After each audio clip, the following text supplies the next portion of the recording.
এটা আমি খেয়ে দেখাবো আপনাদেরকে এক্ষুনি। এটা খুব জঘন্য।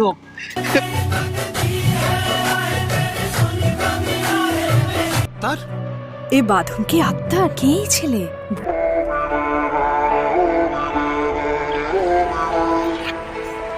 আমি বিহার গ্রিন্স বর্তমান চট্টগ্রাম বিশ্ববিদ্যালয়ে পড়াশোনা করছি। আমার নাম তাপস মণ্ডল। এখন দেখাবো এই প্রতিকূল পরিবেশ এই 23 সহকারী ক্যাম্পাসে কিভাবে বেঁচে থাকতে হয় আর কিভাবে এই 23 সহকারী ক্যাম্পাসে আম সংগ্রহ করে নিয়ে হলে ফিরতে হয় সেটাই। চলুন কথা না বাড়িয়ে আমার ক্যামেরাম্যান আবুলকে নিয়ে বের হলাম সেই আমি একদিন ছাড়ের উদ্দেশ্যে।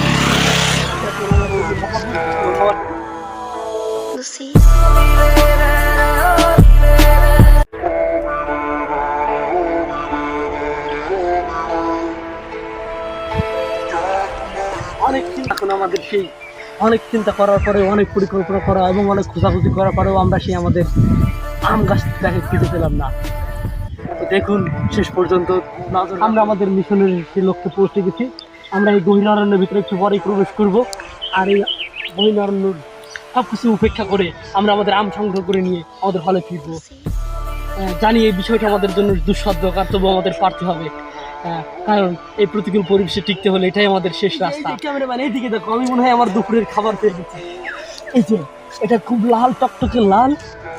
জানি না এর ভিতরে কেমন হবে, তবু আমাকে দেখতে হবে পরখ করে। এই 23 সহকারী ক্যাম্পাসে যদি জীবন টিকিয়ে রাখতে চাও এই ফলমূল খেয়ে আমাকে সার্ভাইভ করতে হবে। এটা আমি খেয়ে দেখাবো আপনাদেরকে এক্ষুনি।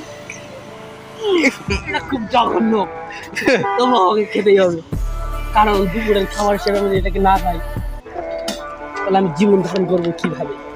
চলুন আমরা এটা আপনাকে খেয়ে দেখাই। প্রথমে আপনারা এটার বীজটা এভাবে ফেলে দেবেন, এর ভিতরে উচ্ছিষ্ট অংশটা ফেলে দিবেন, তারপরে এই লাল অংশটুকু আঙুর ফল মনে করে খেয়ে ফেলবেন। কিছুটা তরমুজের মতন, কি বিচ্ছিরে তিতে